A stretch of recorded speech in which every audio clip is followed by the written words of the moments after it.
Welcome to this exploration of Conway's game of life on a snub square tiling. Unlike the traditional square grid, the snub square tiling combines squares and equilateral triangles, creating a semi-regular tiling.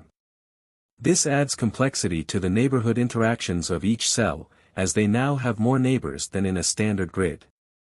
The rules of Conway's game of life remain consistent, even in this altered grid.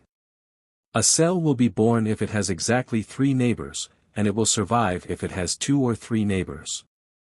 Otherwise, it dies or remains empty. This setup creates a dynamic and ever-changing pattern that is both beautiful and unpredictable. Now, let's observe the simulation in action. The key observations. The white dots represent live cells in the automaton. The pattern appears dense in the center and sparse around the edges, suggesting dynamic and complex interactions among cells.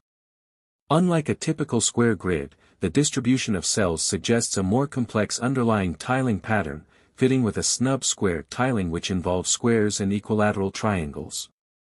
The cells are dispersed with varying density, reflecting the unique neighborhood rules in this tiling pattern.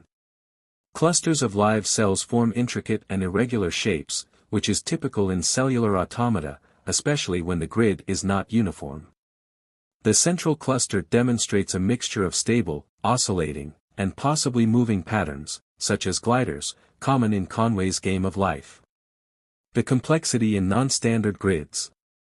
The shift from a square grid to a snub square tiling introduces additional complexity in neighbor interactions, impacting the evolution of cell patterns.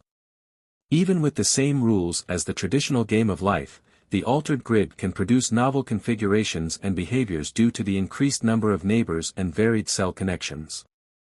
Visual analysis of such simulations can reveal insights into the stability and evolution of patterns.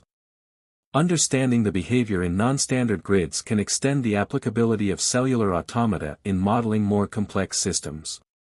Studying the stability of specific patterns and the emergence of gliders or oscillators in this setup could be an interesting area of research. Thank you for watching. Like, share, and subscribe for more explorations into mathematics and computer science.